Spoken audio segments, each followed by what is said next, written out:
C'était quasiment le bon vieux temps, quoi. Il y a 20 ans, à Sébaza, c'était le bon vieux temps. Les gens y vivaient encore dans la préhistoire, ici, en Auvergne. En plus, c'était largement arriéré par rapport à chez nous, à Pugnérisson, où il y avait quand même de la culture, déjà. Là, il n'y avait rien du tout. Les gens vivaient à 15 dans les maisons. C'était le bourg de Clermont-Ferrand, avec un complexe d'infériorité redoutable. Les gens mouraient de froid, ils s'alcoolisaient avec le vin de Sébaza, qui à l'époque faisait des trous dans les chaussures. C'était le bon vieux temps, quoi. C'était le bon vieux temps, du temps où on savait vivre ensemble. Il y avait une communauté assez malsaine. C'était le bon vieux temps, le grand-père qui mourait de la tuberculose, qui flottait dans la rivière de Purin, qui traversait la cuisine, où il n'y avait pas encore l'eau courante. C'était un lieu un peu comme ça, avec les voisins qui venaient ramasser les asticots sur les cadavres pour aller à la pêche. Il y avait que la pêche à l'époque, comme c'était un temps difficile. Les femmes, oh là là, les femmes auvergnates, la femme auvergnate. Voilà. 20 ans, 12 fausses couches, 15 accouchements, des varices grosses de même, les drôles chiassous qui leur pissaient le long des jambes, c'était affreux. Les enfants, ils prenaient des petits rats comme ça le mercredi. Il y avait des rats partout, il y avait des rats. L'Auvergne était connue pour ses rats dans les cuisines. Ils les prenaient, les égorgeaient comme ça, avec les dents, et les garochaient contre les murs, et chiacre. Pas besoin de s'entraîner. On dépensait moins dans le social. L'Auvergne n'était pas endettée, il n'y avait pas besoin de faire venir un monsieur Vauquier. Et c'était le bon vieux temps. Alors là, à l'époque, on nous raconte des histoires comme ça sur le sémaphore. Alors, ça aurait été une espèce de chose mais il y a une dimension mythologique là-dedans, vous vous rendez bien compte. Moi qui viens de Pugnérisson, je sais bien que toutes les histoires ont commencé à Pugnérisson. Parce que forcément, il y a toujours une dimension surnaturelle aux grandes aventures humaines. Et là, vous, qui êtes dans un pays où les géants, dans le temps ici, à Sébaza, ce géant qui s'est écrapouti sur la terre de Sébaza, qui avant ressemblait à la Toscane auvergnate, vous savez, du côté de Billon. Tout écrapouti, maintenant est tout plat comme ça à Sébaza. Et une nuit, l'ancien maire avait bu plus que de raison, et il fait un rêve étrange où il voit ce géant couché sur la terre, qui n'a qu'un œil, et puis qui dit « c'est ma force, c'est ma force, c'est ma très grande force, c'est ma force, c'est ma force, c'est ma très grande force ». Et le prend son œil, Enli Dunni. Et il se réveille, le maire. Et le lendemain, il y a le fameux Pierre qui était là tout à l'heure, qui lui dit en face « on devrait appeler ce lieu le sémaphore ». Tu vois, comme quoi les gens disent aux affaires, mais ne savant pas que l'avant été ensemencé, voire inséminé par des forces surnaturelles, voire supérieures, qui sont accouplées à leur esprit pendant la nuit. Vous voyez ce que je veux dire ? C'est clair. Vous avez toujours un sens du surnaturel ici, dans ces espèces d'Auvergne éternelle. Donc le sémaphore en plus, avec deux étymologies. L'étymologie grecque, sémaphore, hein, le porteur de signes, et puis l'étymologie latine, voire occitane, hein, sheimo. C'est il sème. Il y en a qui parlent un peu occitan, parce que mon accent n'est pas bon. Sheimo et fort, le fort, c'est le dehors latin, hein, de foro. Donc c'est en fait s'aimer dehors. C'est toute la définition des artistes, ça. Tu vois, c'est des gens qui s'aiment énormément et qui ont besoin d'être dehors pour que ça se voit. Alors en fait, moi j'ai été chargé de faire une espèce d'histoire comme ça du lieu. En fait, bon, au début, vous comprenez, ça devait être un centre associatif. Parce qu'après, a posteriori, vous savez, les gens disent tous, on a eu un projet culturel extraordinaire. Ouais. Au début, c'était un centre associatif. Donc une fois que ça s'appelle sémaphore, qu'il y a la ministre qui vient pour inaugurer, et puis que ça va être définitivement un endroit culturel, il faut le transformer en endroit culturel. Au début, les associations étaient partout. Vous savez ça? Et même maintenant, aujourd'hui, en fait, c'est peut-être ce qui fait aussi la beauté de ce lieu, et l'aventure extraordinaire qu'elle a. C'est que les associations sont encore très vives. Il n'y a pas un jour où il n'y a pas un don du sang. Dans le temps, il y a eu longtemps les élections de Miss Auvergne, avec Madame de Fontenay. En plus de ça, comme après, quand il y a eu la pharmacie qui s'est ouverte et puis le centre médical, tous les matins, les gens appelaient pour dire « Bon, ma femme a acheté un stérilet et ça marche pas très bien, là. » Donc ça a toujours été un lieu de rencontre improbable ici, cette espèce de sémaphore. Et pour les associations, alors vous savez, par rapport à plein d'endroits culturels en France, moi qu'en fais quelques-uns, il y a des endroits qui sont devenus des cathédrales, des endroits refermés sur eux-mêmes. Là, ce n'est pas vraiment le cas. Là est un endroit désacralisé. Encore qu'il me demande, parce que par rapport aux gens, on a une histoire quand même fondatrice, là, dans les tout premiers temps du sémaphore, vous savez qu'il y avait eu un séminaire de l'évêché. Le dimanche matin, le faisant la messe ici. Et donc, pour rentrer, il y a un bénitier à l'extérieur. Le bois est sec, il ne faudrait pas d'eau dessus. Il y a une fuite. Le bois gonfle. Le parquet flottant devient flotté. Et il travaille, quoi. Et ça le travaille. Et ça vous semble normal, ça? Du bois qui bande devant du clergé, c'est de bon augure? Alors après, forcément, ce qui a changé énormément, ce qui a été définitif, me disait Jacques, par rapport au lieu, c'est quand ils ont eu la main mise sur le calendrier. Parce qu'avant, toutes les associations pouvaient faire ce qu'elles voulaient. Puis le jour où ils ont décidé que c'était le sémaphore, l'équipe professionnelle, ici, du théâtre, qui faisait le calendrier, on l'a tout changé. Mais on ne s'est pas arrangé pour autant. On a eu des moments formidables après. Par exemple, on m'a raconté un festival associatif qui s'était mal passé. Dans les jours qui suivent, on a un bilan apocalyptique, une espèce de réunion où tout le monde est fâché. Au bout d'un moment, fin de soirée, le maire dit « on ne va pas se quitter comme ça, on va boire un coup ». Ça boit, ça s'échauffe, 2 heures du matin, il n'y a plus rien à boire. Il y a un adjoint qui est là, sa femme est partie en stage, tout le monde dit ben, « on va les finir chez toi ». Ils s'en vont chez l'adjoint en question, mais comme ils ont déjà pas mal vinoché, l'adjoint, lui, il se prend le pilier en béton en rentrant chez lui avec son auto. Après, il va prendre les meilleures bouteilles de sa cave. Il est en bout de table, ça continue toujours à s'engueuler. Et lui, il dit, l'adjoint en question, « Mes enfants, je vous aime, arrêtez de vous engueuler, arrêtez de vous engueuler. » C'est pas des moments fondateurs, ça? Ça vous fait pas de l'effet? J'espérais que ça vous fasse de l'émotion d'avoir des informations de ce type-là. Alors vous comprenez bien qu'après cette espèce de cohabitation de l'associatif, il a fallu commencer à exister vraiment, à prendre son émancipation, d'abord à éduquer finalement aussi le maire. Parce que comment qu'on fonctionne une équipe artistique? Vous savez qu'on l'appelait la Corse ici? Le théâtre, on l'appelait la Corse. Parce qu'ils étaient indépendants. Parce qu'une équipe artistique, une équipe culturelle, ça ne se conduit pas comme un service des espaces verts ou des cimentaires. Vous comprenez bien ça? Donc au début, ils ne savaient pas comment les prendre à la mairie. Ils disaient, mais de toute façon, ça ne fout rien là-dedans. Même encore récemment, ils disaient ça. Oh, de toute façon, à part picoler puis manger avec les artistes, et puis encore des affaires qu'on ne sait pas trop derrière. Il n'y a pas longtemps encore, il y a une femme qui arrivait un matin en disant « Ah ben dis donc, hier au soir, ça n'a pas dû être mal. Ça a picolé. » Ah bon? Avec tous les cadavres qu'il y avait. La dame qui est là ne réagit pas. Le soir à 18h30, il y a l'artiste qui revient pour faire la deuxième représentation d'un spectacle qui s'appelait Jacques Patinoire, qui s'appelait Patinoire. Et le gars dit, mes accessoires sont plus en loge. Parce qu'il jonglait avec des bouteilles. 18h30. En plus, des bouteilles qui étaient un peu aimantées pour arriver à faire le travail. 18h30, tout le monde s'est mis en 4 pour aller chercher 20 bouteilles. Il a fallu les vider. Et puis, les nettoyer pour que le spectacle ait lieu par la suite. Mais, vous voyez, la femme de ménage a été persuadée que c'était eux qui avaient tout bu la veille et puis que c'est toujours comme ça que ça se passe. De toute façon, les équipes de la culture, ça fout rien. Hein? C'est vrai. Un directeur qui va voir des spectacles, c'est quand même bien, il s'en va, il revient à 3h du matin après avoir vu des spectacles, mais c'est des vacances. Hein? C'est des vacances. C'est des vraies vacances. Alors, l'émancipation, il a fallu la faire tout de suite, parce que le maire, par exemple, au début, il ne voulait pas qu'on fasse des trous dans sa salle.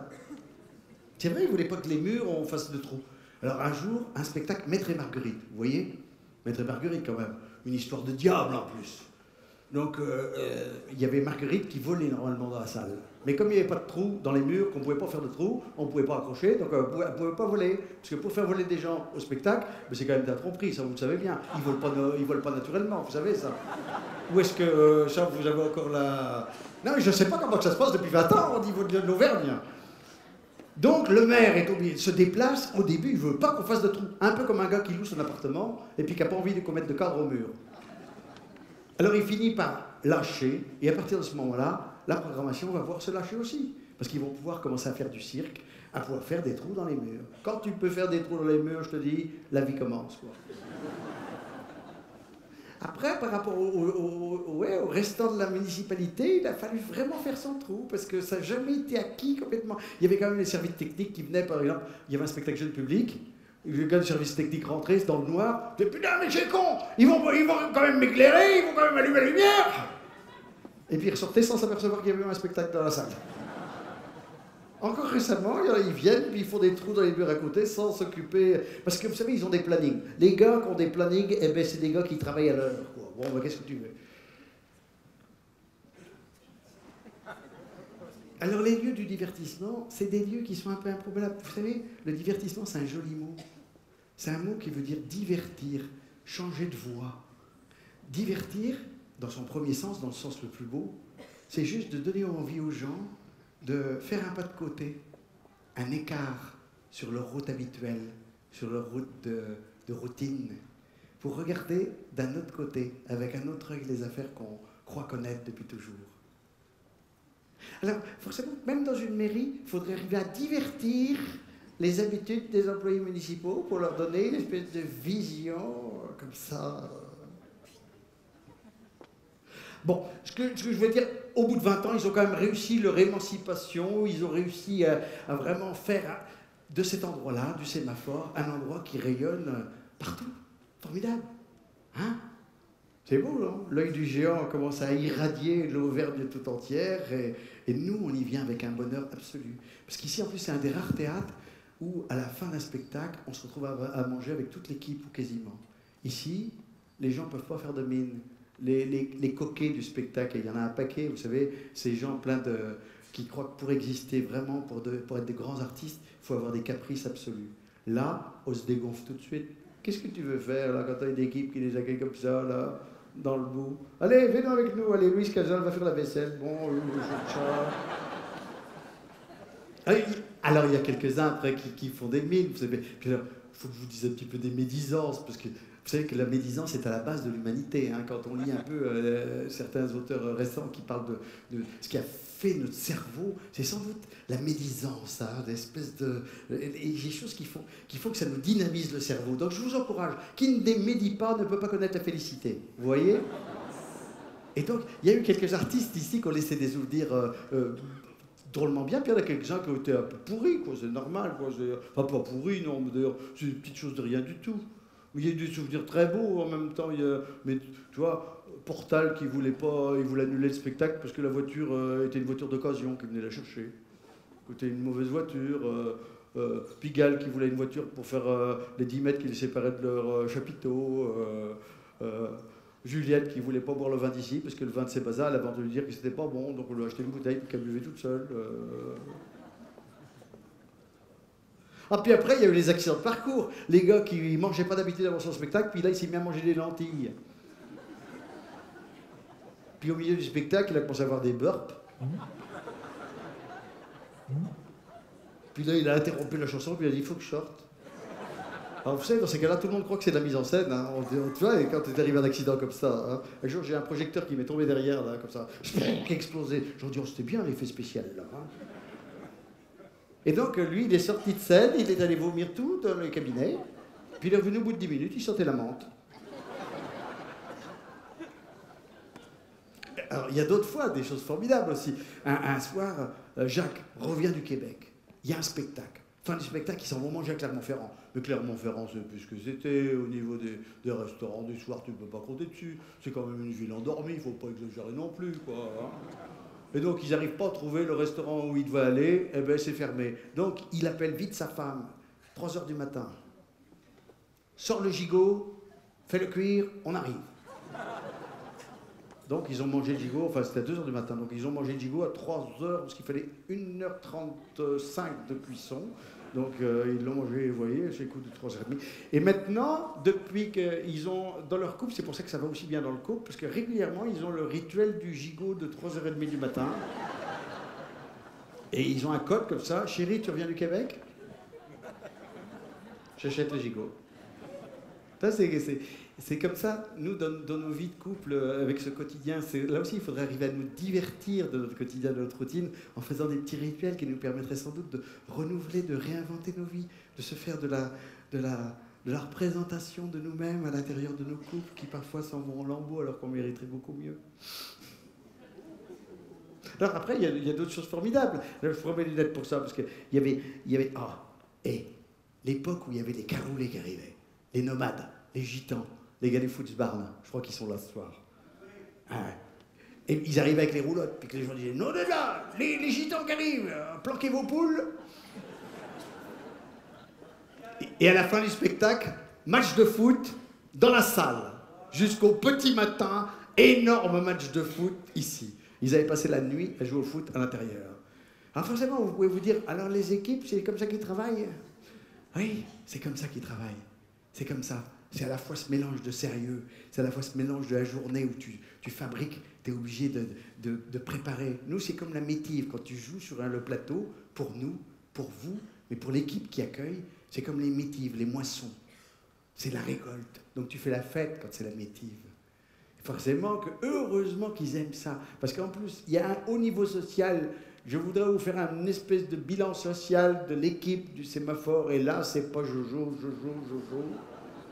C'est qu'à part Jacques qui a réussi à sauver son gigot au niveau du couple, les autres de l'équipe sont tous célibataires. Et ça, c'est assez... Ça raconte quelque chose. D'une part, que pour les gens qui ont envie que la France se renouvelle et ne tombe pas dans la déchéance, c'est une bonne nouvelle parce qu'ils ne vont pas se reproduire. D'autre part, ça veut dire qu'ils sont un peu dans le cadre, c'est un peu comme ce qu'on appelait la noblesse châtrée chez les musulmans, ou alors la réforme grégorienne, c'est-à-dire que tu vois dans le clergé, quand au XIIe siècle, on décide de ne plus marier les prêtres, parce que autrement quand ils se marient, ça leur fait perdre du temps, en plus il y a les problèmes d'héritage. Là, ça serait pareil. Dans la culture aujourd'hui, alors, il y aurait d'abord les chanteurs, par exemple, ça se marie jamais parce que c'est des gars, ils rencontrent toutes les jeunes filles du monde, ils font ça pour ça d'ailleurs, vous savez ça. Hein, Weinstein a révélé des choses, mais on n'a pas fini d'en découvrir, hein, vous savez. Et par contre, les équipes artistiques, les équipes culturelles dans les théâtres, bientôt, je pense qu'on arrive à un moment donné, on va leur interdire par contrat de se marier pour se dédier directement et complètement à leur mission, qui est celle d'accueillir des artistes et de contenter un public de plus en plus nombreux dans des salles comme les vôtres, où vous êtes tous des publics exemplaires, jamais chiants. Ils m'en ont raconté d'ailleurs sur vous, qui ne sont pas terribles non plus. Hein. Ils m'ont raconté qu'un gars, il n'y a pas longtemps, il venait chercher des tickets, pour je ne sais plus quoi, puis à un moment donné, il était fâché parce qu'il y avait une file. Donc, à un moment donné, il y a Jacques qui lui dit « Non, non, il faut être là comme tout le monde. » Et pouf, il donne des coups de pied, le gars. Un peu comme Capron, vous voyez, l'arbitre de foot. Mais il ne l'a pas fait tomber non plus. Hein. Puis, alors, il nous a raconté des histoires formidables aussi, entre les voyages pour arriver à réunir les différents théâtres du quartier, QC et compagnie, partis en pique-nique. Peut-être qu'il y en a qui ont fait ces pique-niques-là. Hein, avec parfois des drames, parce que tout le monde amenait des pique-niques et ils mettaient en commun, mais il y en avait qui voulaient garder le commun pour eux.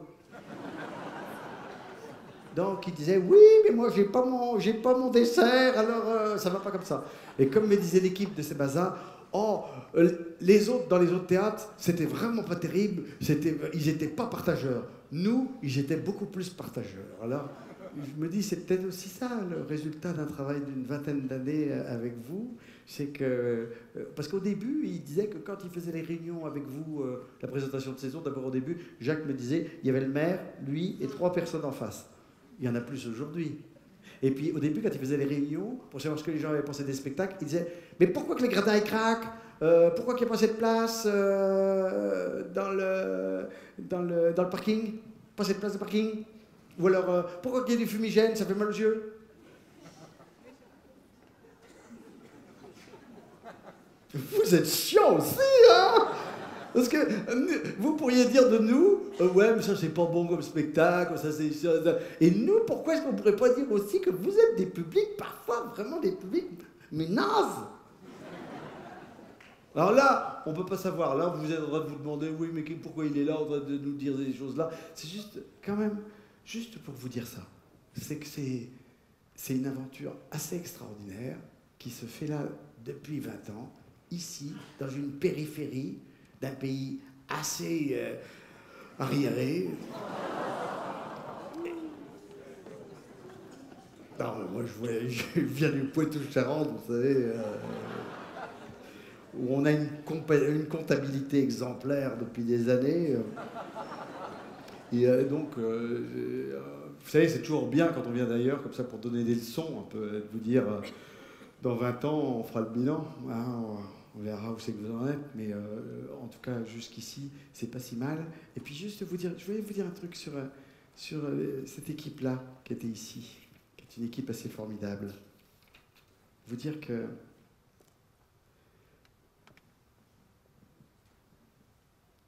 si c'est des gens qui sont si passionnés par leur boulot, c'est qu'ils ont sans doute cette certitude-là que la culture, ça peut juste nous aider à fabriquer un endroit où il est possible de vivre ensemble, où il est possible de se trouver autour des choses qui ne sont pas des choses consensuelles, souvent dissensuelles, qui provoquent de la parole, qui provoquent de la discussion, qui provoquent des émois, qui bouleversent, qui ébranlent, qui nous changent. Si on va au spectacle juste pour se conforter dans ce qu'on sait déjà, alors on ne va pas au spectacle. On fait comme le gars qui va en Thaïlande en voyage organisé, qui revient au bout de 15 jours en disant qu'il a fait de la Thaïlande, il n'a rien vu, mais il est resté derrière sa glace.